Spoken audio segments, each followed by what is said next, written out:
Hello guys, आज हम लोग सॉल्यूशन के एक सॉल्युबिलिटी टॉपिक्स को देखने जा रहे हैं और इसमें हम लोग बात करेंगे सॉल्युबिलिटी में कि सॉल्युबिलिटी क्या होता है। सॉल्युबिलिटी के बेस पे हम लोग सॉल्यूशन को कितने टाइप्स में क्लासिफाई करते हैं। उसके बाद हम लोग बात करेंगे कि आज सॉल्युबिलिटी अगर सॉलिड को लिक्विड में डिज़ोल्व करते हैं तो उसका सॉल्युबिलिटी हम लोग कैसे डिटरमाइन करेंगे, किस किस फैक्टर पर डिपेंड करता है, उसके बारे में और उसके प्रॉपर्टी के बारे में आज हम लोग स्टडी करेंगे आज के वीडियो में। ओके, तो हम लोग आज स्टार्ट करते हैं। जो टॉपिक है आज का हमारा सॉल्युबिलिटी।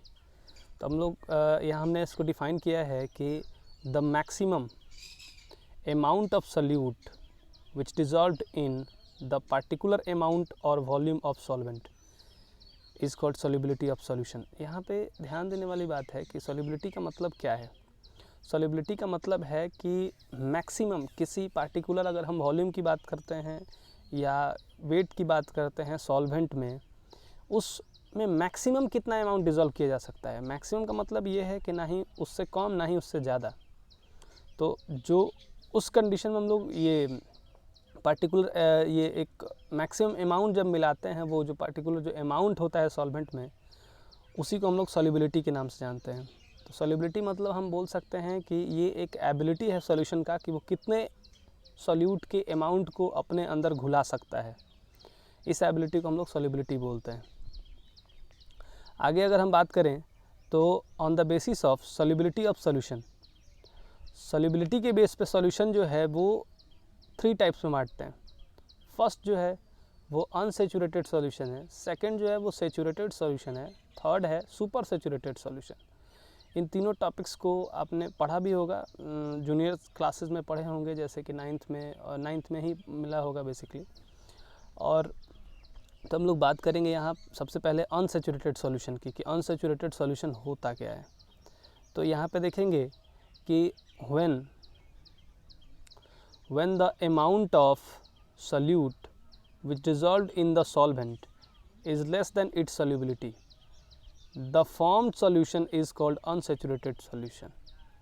अब इसको समझते हैं कि less than its solubility, solubility का जैसे कि हमने बता दिया कि सॉल्युबिलिटी जो होता है वो एक तरह का एक फैक्टर है, एक एबिलिटी है कि कितना अमाउंट मैक्सिमम वो सॉल्यूशन ये सॉल्यूट को सॉल्वेंट में डिज़ोल्व किया जा सकता है।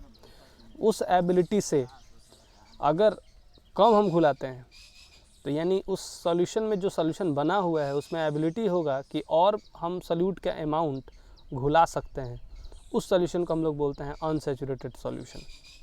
ओके, आगे और ब्रीफ एक एग्जांपल हम लोग देखेंगे।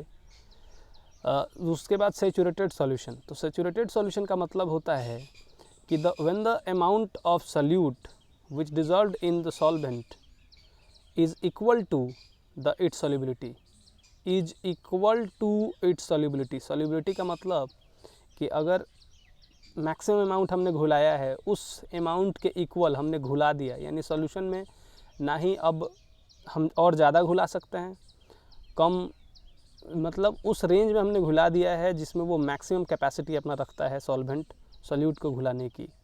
तो उस सॉल्यूशन को हम लोग सैचुरेटेड सॉल्यूशन बोलते हैं। इसके बाद कंडीशन आता है सुपर सैचुरेटेड सॉल्यूशन की। तो सुपर सैचुरेटेड सॉल्यूशन का मतलब ये हो गया कि यहाँ पे ध्यान देंगे कि when the amount of solute which dissolved in the solvent is greater than, ध्यान रहे, is greater than its solubility. तो सॉल्युबिलिटी से जब ये ज़्यादा होगा तो ही, जब ये सॉल्युबिलिटी से ज़्यादा हो जाएगा तो greater than its solubility after applying temperature और प्रेशर। ये भी यह बात आपको ध्यान रखना है कि नॉर्मल कंडीशन पर सैचुरेटेड सॉल्यूशन का हम फॉर्मेशन कर सकते हैं, लेकिन सुपर सैचुरेटेड का फॉर्मेशन कभी भी नॉर्मल टेम्परेचर और नॉर्मल कंडीशन पे यानी प्रेशर भी इक्वल नहीं होता है, क्योंकि हमको दोनों में से कोई ना कोई बढ़ाना ही पड़ेगा, कोई ना कोई फैक्टर हमको इंक्रीज़ करना पड़ेगा या डिक्रीज़ करना पड़ेगा, तभी जाके और हम सॉल्यूट को सॉल्वेंट के अंदर घुला सकते हैं। उस सॉल्यूशन को हम लोग सुपर सैचुरेटेड सॉल्यूशन के नाम से जानते हैं। एक एग्जांपल देखते हैं हम। एग्जांपल क्या है कि if the solubility of A given solution is 60 ग्राम पर लीटर। इस सॉल्युबिलिटी का मतलब फिर से एक बार हम समझते हैं। इसका मतलब ये है कि 1 लीटर सॉल्वेंट में या जो 1 लीटर का सॉल्यूशन जो बना है उसमें हम मैक्सिमम अमाउंट्स जो सॉल्यूट का है वो 60 ग्राम घुला सकते हैं। यानी कि 61 ग्राम अगर हम घुलाते हैं तो वो 1 ग्राम रेस्ट बच जाएगा। अगर हम 59 ग्राम मिलाते हैं तो इसका मतलब है कि 1 ग्राम उस सॉल्यूशन में और मिलाया जा सकता है। यानी 60 ग्राम पर लीटर अगर हमने सॉल्युबिलिटी दिया, इसका मतलब है कि सॉल्यूट उस सॉल्यूशन में 60 ग्राम से ज़्यादा नहीं मिलाया जा सकता है। उसके बाद ज़्यादा मिलाएंगे तो बच जाएगा, कम मिलाएंगे तो और सॉल्यूट घुलेगा। तो यानी वो सॉल्युबिलिटी क्या है, एक बैरियर है, एक लाइन है, जो लाइन आपको बताएगा कि इसमें और सॉल्यूट मिलाया जा सकता है कि और सॉल्यूट मिलाया नहीं जा सकता है। तो अगर हम बात करेंगे और इसके एग्जांपल्स को और क्लियर करते हैं तो if the 50 gram of solute dissolved in 1 litre of the solvent it means solution is unsaturated. इसका मतलब क्या है कि 60 ग्राम पर लीटर जो है वो तो इसका सॉल्युबिलिटी है, मतलब हम मैक्सिमम अमाउंट उतना घुला सकते हैं। हमने घुलाया कितना, 50 ग्राम, तो 50 ग्राम घुलाया, यानी जो सॉल्यूशन बन रहा है वो सॉल्यूशन क्या है, अभी अनसैचुरेटेड है। अनसैचुरेटेड का मतलब ये है कि उस सॉल्यूशन में हम और 10 ग्राम सॉल्यूट को मिला सकते हैं। याद रखिएगा 50 ग्राम, अगर सॉल्युबिलिटी 60 ग्राम है और हमारे पास सॉल्यूट का अमाउंट कितना है 50 ग्राम, इसका मतलब है कि 10 ग्राम सॉल्यूट हम और इस सॉल्यूशन में मिला सकते हैं। यानी जब मिला सकते हैं तो ये एबिलिटी आया, उस सॉल्यूशन को हम लोग अनसैचुरेटेड सॉल्यूशन के नाम से जानते हैं। इसके बाद अगर हम बात करते हैं आगे, तो आगे देखेंगे कि if 60 gram of solute dissolve in 1 litre of solvent it means solution is saturated.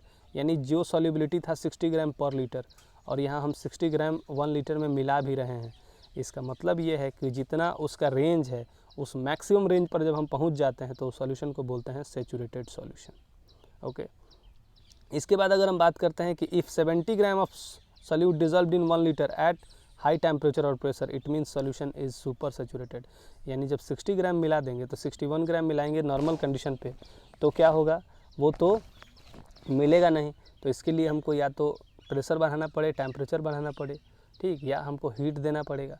तो दोनों में से कोई इन कंडीशंस को अगर हम जब तक फॉलो नहीं करेंगे, कोई भी एक्सटर्नल अगर हम सोर्स अगर नहीं लेंगे, तब तक और ज़्यादा हम सॉल्यूट को डिज़ोल्व नहीं कर सकते हैं सॉल्वेंट में। यानी कि अगर हमने टेम्परेचर बढ़ाया या प्रेशर बढ़ाया तो 10 ग्राम सॉल्युबिलिटी इस सॉल्यूशन का कितना है 60 ग्राम, हमने यहाँ मिलाया कितना 70 ग्राम। तो 70 ग्राम जब मिलाया तो 70 ग्राम जब मिला दिया, इसका मतलब ये है कि सॉल्युबिलिटी से 10 ग्राम ज़्यादा मिला। तो ज़्यादा मिलाने के लिए हमको कोई ना कोई तो कंडीशन लेना पड़ेगा, या तो टेम्परेचर बढ़ाइए या प्रेशर बढ़ाइए। तो अगर हमने ज़्यादा मिला दिया जो उसके सॉल्युबिलिटी से, तो उस सॉल्यूशन को हम लोग बोलते हैं सुपर सैचुरेटेड सॉल्यूशन। याद रहे क्या बोलते हैं उसको, सुपर सैचुरेटेड सॉल्यूशन बोलते हैं। तो हम उम्मीद करेंगे कि आपको सैचुरेटेड, अनसैचुरेटेड और सुपर सैचुरेटेड समझ में आ गया होगा। इसके बाद अगर हम बात करते हैं कि solubility of solid in liquid, तो इसमें ध्यान रखना है कि solubility of solid in liquid में कि अगर हम सॉलिड को लिक्विड में मिलाते हैं तो कौन कौन से फैक्टर हैं जो रिस्पॉन्सिबल होंगे उसके सॉल्युबिलिटी को बढ़ाने में या सॉल्युबिलिटी को घटाने में। सॉल्युबिलिटी का मतलब आपको फिर से एक बार रिपीट कर देते हैं कि सॉल्युबिलिटी का मतलब ability to dissolve the solute in the solution. यानी कि वो एक प्रॉपर्टी है सॉल्यूशन, एक सॉल्वेंट का, कि वो कितना अमाउंट मैक्सिमम पार्टिकुलर सॉल्यूट को घुला सकता है। तो यहाँ पे अगर हम बात करेंगे कि the solid solute dissolved in liquid the following factor are responsible for their solubility. मतलब सॉल्युबिलिटी के लिए कौन कौन सा फैक्टर रिस्पॉन्सिबल होगा। पहला जो है वो है nature of solute and solvent, ये नेचर पे डिपेंड करेगा। अगर नेचर क्या है आगे हम लोग डिस्कस करेंगे इन टॉपिक्स को। सेकंड जो टॉपिक है वो टेम्परेचर है। यहाँ पे अगर हम सॉलिड इन लिक्विड की बात करें तो यहाँ pressure is not responsible for the solubility of solid in liquid. अगर हम सॉलिड को लिक्विड में डिज़ोल्व कराते हैं तो यहाँ प्रेशर का कोई इम्पोर्टेंस नहीं होता है। इसके बाद आप ध्यान देंगे यहाँ nature of solute and solvent, जो हमारा पहला जो टॉपिक था कि nature of solute and solvent. तो अगर हम बात करते हैं यहाँ कि polar solute dissolved in polar solvent and non polar solute dissolved in non polar solvent. आपने पढ़ा होगा स्टेट्स ऑफ मैटर में आपने पढ़ा होगा डाइपोल इंटरैक्शन, ये आपका डाइपोल इंड्यूस्ड डाइपोल फोर्सेस, या आपने ये पढ़ा होगा मॉलिक्यूल्स को कि कैसे हम लोग पोलर और नॉन पोलर मॉलिक्यूल्स को डिसाइड करते हैं। तो पोलरिटी डाइपोल मोमेंट से देखा जाता है कि अगर डाइपोल मोमेंट, जिसको हम लोग म्यू से डिनोट करते हैं, अगर म्यू का वैल्यू 0 है तो इसका मतलब जो मॉलिक्यूल्स है वो नॉन पोलर है। अगर mu naught is equal to 0 तो जो आपका मॉलिक्यूल्स होगा वो क्या होगा, पोलर होगा। तो इसमें बताया ये गया है कि if the nature of solvent and solute is same the solution is formed. इसका मतलब है कि नॉन पोलर सोल्यूट अगर है तो वो नॉन पोलर सॉल्वेंट में ही डिज़ोल्व होगा, अगर पोलर सोल्यूट है तो वो डिज़ोल्व होगा पोलर सॉल्वेंट में डिज़ोल्व होगा। ये ध्यान रखना है। इसके बाद अगर हम बात करें कि if the nature of both component is not same the solution is not formed. अगर दोनों का नेचर सेम नहीं हुआ, यानी आप चाहेंगे कि नॉन पोलर सोल्यूट को पोलर सॉल्वेंट में डिज़ोल्व कर लें, तो ये पॉसिबल नहीं है। जैसे कि हम एक एग्जांपल देते हैं, HCl, नीचे दिया हुआ एग्जांपल कि HCl is a polar, NaCl is polar, इस और वाटर भी जो होता है वो क्या होता है, तो यहाँ ध्यान देंगे कि HCl जो है वो पोलर है, NaCl पोलर है। ये दोनों का दोनों वाटर में अच्छा डिज़ोल्व करता है। तो अच्छा डिज़ोल्व करता है, क्यों वाटर में डिज़ोल्व करता है, क्योंकि वाटर भी जो है वो क्या है, पोलर है। इसके बाद अगर हम सिंस वाटर इज़ पोलर, यहाँ अगर पेट्रोल और डीजल की बात करें तो पेट्रोल और डीजल या केरोसिन ये जो होते हैं, या बेंजीन वगैरह आप ले लीजिए, तो ये वाटर सोल्यूबल नहीं होते हैं। क्यों? क्योंकि ये जो इसके जो मॉलिक्यूल्स होते हैं, इसके मॉलिक्यूल्स नॉन पोलर होते हैं और वाटर जो है वो पोलर है। तो यहाँ नॉन पोलर में नॉन पोलर डिज़ोल्व करेगा और पोलर में पोलर डिज़ोल्व करेगा। पेट्रोल और डीजल को आप देखेंगे तो वाटर में मिक्स नहीं होगा, नहीं सॉल्युबल होगा। लेकिन अगर पेट्रोल में अगर डीजल को मिला दिया जाए तो वो सॉल्युबल हो जाता है, केरोसिन को मिला दिया जाए तो वो सॉल्युबल हो जाता है। क्यों? क्योंकि वो सब नॉन पोलर होते हैं और वाटर जो है वो क्या है, वाटर पोलर होता है। इसके बाद अगर हम इफ़ेक्ट ऑफ टेम्परेचर की बात करें तो इफ़ेक्ट ऑफ टेम्परेचर पे हम लोग देखते हैं कि इफ़ेक्ट ऑफ टेम्परेचर में कि यहाँ if the temperature increases the solubility, if the temperature increases the solid of solid in liquid increase, because if temperature अगर हम बढ़ा देते हैं तो solubility of solid जो है liquid में वो बढ़ जाता है। क्यों?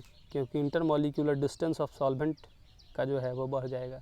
अब intermolecular distance और intermolecular space अगर बढ़ेगा तो और ज़्यादा solute को हम उसके अंदर डिज़ोल्व करा सकते हैं। जैसे कि एक एग्जांपल लेते हैं, जैसे कि अगर मान लीजिए पानी में हमको चीनी मिलाना है तो नॉर्मल टेम्परेचर पे, रूम टेम्परेचर पे अगर हम देखते हैं तो वहाँ अगर 1 लीटर पानी में हमने 250 ग्राम शुगर को मिला दिया, उसके बाद अगर हम मिला रहे हैं 251 ग्राम ही मिला रहे हैं तो 1 ग्राम उसका रेसिड्यू बच जा रहा है नीचे, डिज़ोल्व नहीं हो रहा है। इसका मतलब वो जो सॉल्यूशन है उस सॉल्यूशन का सॉल्युबिलिटी जो है वो 250 ग्राम पर लीटर का सॉल्युबिलिटी उसके लिए है, शुगर वाटर के लिए। अब अगर हमको शुगर और ज़्यादा मिलाना है, जैसे कि अगर जलेबी, आपने जलेबी का देखा होगा, जलेबी का जो चाशनी जो बनता है उसमें मैक्सिमम और शुगर मिलाते हैं, लेकिन ये भी ध्यान रखिएगा कि वो जो चाशनी बनता है उसको हमको गर्म करना पड़ता है। तो जैसे ही वाटर को जब हम गर्म करेंगे क्या होगा कि इंटरमॉलिक्यूलर स्पेस बढ़ेगा और ज़्यादा वो शुगर को अपने अंदर डिज़ोल्व कर लेगा और उससे क्या होगा कि सॉल्युबिलिटी और उसका इंक्रीज़ कर जाएगा। यानी कि जो टेम्परेचर है वो रिस्पॉन्सिबल होता है सॉलिड को लिक्विड में मिलाने के लिए। जितना ज़्यादा हम टेम्परेचर बढ़ाएंगे सॉलिड का जो सॉल्युबिलिटी है वो और ज़्यादा बढ़ेगा। लेकिन कुछ ऐसे भी रिएक्शंस हैं जो इंडो और एक्सोथर्मिक दोनों होते हैं, ये फैक्टर रिस्पॉन्सिबल होता है किसके लिए, ये सही होता है। तो अगर प्रोसेस आपका, यहाँ पे ध्यान देंगे कि अगर प्रोसेस आपका इंडोथर्मिक है तो टेम्परेचर बढ़ाएंगे तो सॉल्युबिलिटी क्या होगा, व्हेन टेम्परेचर इंक्रीजेज। तो अगर प्रोसेस इंडोथर्मिक है यानी कि वैसा प्रोसेस है जिसमें हमको हीट डालना पड़ेगा, तो जब हम हीट डालेंगे तो इसका मतलब है कि वो प्रोसेस इंडोथर्मिक होगा और इंडोथर्मिक में टेम्परेचर हम बढ़ाएंगे तो सॉल्युबिलिटी यानी कि और अमाउंट ऑफ सॉल्यूट जो है वो डिज़ोल्व करेगा। लेकिन वही जो प्रोसेस अगर एक्सोथर्मिक हुआ तो एक्सोथर्मिक प्रोसेस में क्या होगा कि उस प्रोसेस में हीट रिलीज़ होता है, तो उसमें जब जैसे जैसे हम टेम्परेचर बढ़ाते चले जाएंगे जो सॉल्युबिलिटी है वो क्या होता चला जाएगा, डिक्रीज़ कर जाएगा। ध्यान रहे कि एक इंडोथर्मिक प्रोसेस में टेम्परेचर बढ़ाने के बाद सॉल्युबिलिटी इंक्रीज़ करता है। फिर से एक बार देखते हैं, प्रोसेस इंडोथर्मिक है तो सॉल्युबिलिटी इंक्रीज़ करेगा, कब, जब टेम्परेचर बढ़ाएंगे तो। लेकिन एक्सोथर्मिक प्रोसेस में सॉल्युबिलिटी डिक्रीज़ करेगा जब हम टेम्परेचर बढ़ाएंगे। तो इसका मतलब कि अगर प्रोसेस एक्सोथर्मिक है, यानी उस प्रोसेस से हीट रिलीज़ हो रहा है, तो उसमें हमको टेम्परेचर को घटाना पड़ेगा उसके सॉल्युबिलिटी को बढ़ाने के लिए। अगर हम टेम्परेचर बढ़ाएंगे तो उसका सॉल्युबिलिटी घट जाएगा एक्सोथर्मिक में। ओके, आज की वीडियो में हम इतना ही रहने देते हैं। इसके बाद नेक्स्ट वीडियो में हम लोग बात करेंगे लिक्विड इन लिक्विड सॉल्यूशन के बारे में। ओके।